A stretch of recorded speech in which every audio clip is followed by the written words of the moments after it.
Halo guys, seperti biasa, kalau mereview casing, slogan saya adalah nggak penting melihat muka saya. Yang penting kalian bisa melihat barangnya. Dan di depan saya kali ini sudah ada casing low budget keren dari brand Aerocool yang langsung dikirimin oleh distributornya.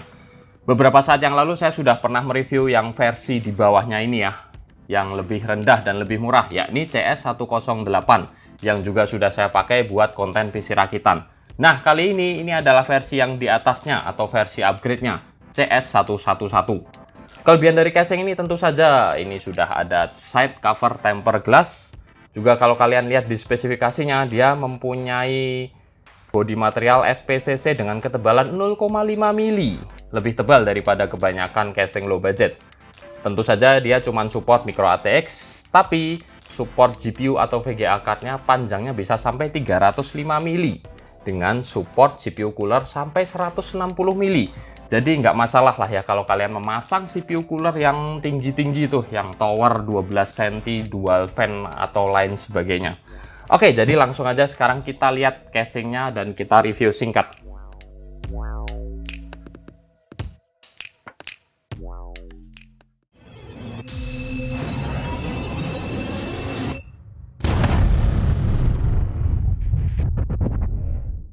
Penampakan casingnya seperti ini, dan kita bahas mulai dari bagian depan dulu ya.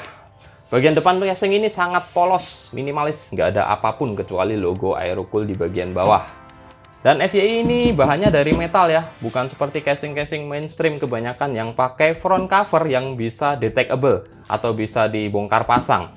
Yang satu ini desainnya unibody guys, jadi metal cover depan ini menyatu dengan frame casing, jadi satu, nggak bisa dilepas, nggak ada sambungannya.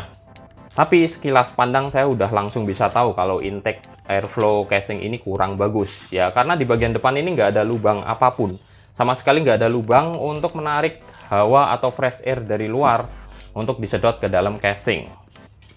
Terus untuk bagian atasnya ini ada front panel ya, atau top panel yang standar sih, biasa aja. Mulai dari sebelah kiri ini ada tombol power, ada LED indikator, kemudian ada reset, dan USB 2 ada 2. Kemudian ini port untuk audio, jadi ada headphone dan mic yang terpisah, dan juga ada port USB 3 satu di sebelah kanan.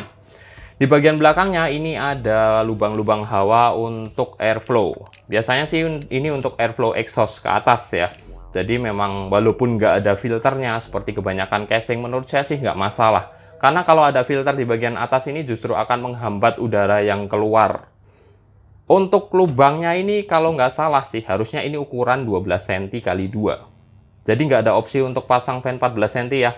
Mentok di 12 cm aja, dan ini sisanya di casing udah mepet banget. Nggak tahu sih, tapi sepertinya masih bisa dipasang IO water cooling 240 selama nggak bertabrakan dengan motherboard.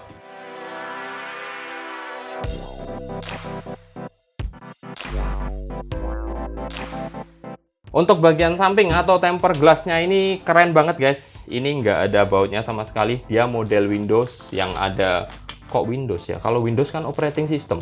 Model Windows yang ada knopnya, bisa dibuka tutup seperti ini.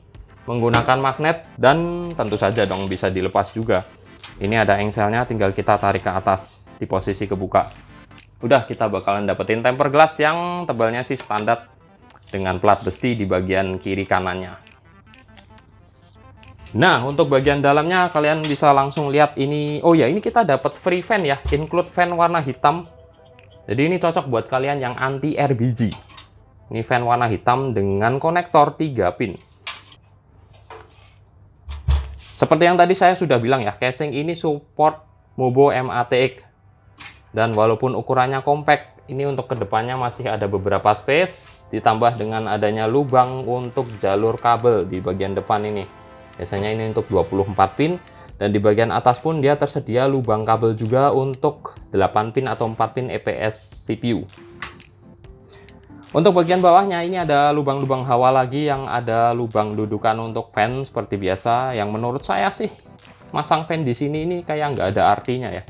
Cuman buat sekedar keren aja lah, atau mungkin menarik hawa panas dari bagian dalam cover PSU, tapi menurut saya sih nggak perlu. Di sini bagian belakangnya ada 2 lubang untuk kabel, dan udah nggak ada lagi yang bisa dibahas di sini. Oh ya, ini ada 4 slot PCI expansion. Standar untuk sebuah casing MATX yang compact, semuanya tipe yang non-detectable ya, yang nggak bisa dibongkar pasang. Sekali copot udah langsung buang, bakalan terlihat bolong. Untuk penguncinya ini ada satu buah kuncian yang bisa dibuka melalui satu baut di belakang ini. Sayangnya ini nggak thumb screw, dia pakai baut biasa. Kemudian kita akan lanjut ke bagian cable management yang pakai thumb screw ini guys. Oke, yang saya suka lagi dari casing ini adalah bagian side cover cable manajemennya. Dia flat, bukan tipe yang ada gundukannya. Jadi dia benar-benar memanfaatkan frame casing sebagai space cable management. Ini bisa kalian lihat ada sedikit space, mungkin sekitar 1,5 sampai 2 cm ya. Oke lah. Untuk kabel front panel ini semuanya warna hitam. Nih kalian bisa lihat ada USB 3 juga tentu saja. Full sampai ke konektornya warna hitam flat. Dan kita juga dapetin satu set baut untuk merakit. Sayangnya di sini nggak ada baut panjang yang biasanya kita bisa pakai buat masang fan di bagian atas cover PSU ini ya. Jadi kalian harus cari sendiri bautnya kalau mau masang fan di bagian atas cover PSU. Karena di sini nggak tersedia baut panjangnya.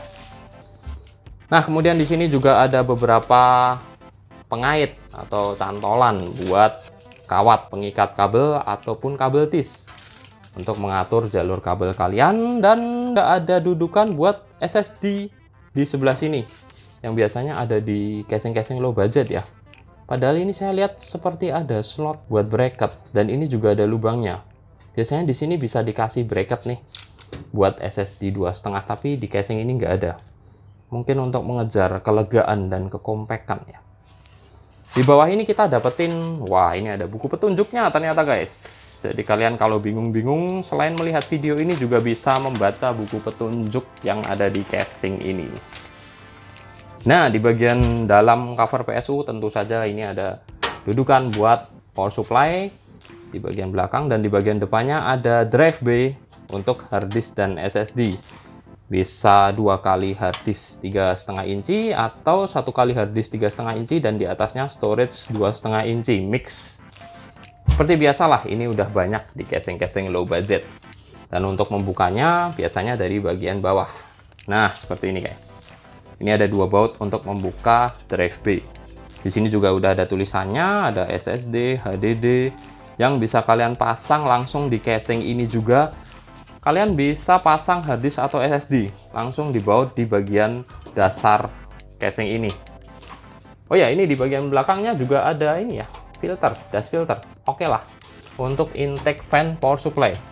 Jadi menurut saya casing ini cukup bagus juga secara fitur. Karena kalau kita lihat lagi nih, dia punya kaki-kaki dari plastik yang cukup tinggi, ditambah dengan karet anti-slip atau EVA foam di bagian tengahnya. Nice lah build-nya. Oke, jadi mungkin sekian aja ya. Nggak ada lagi yang bisa dibahas di casing ini.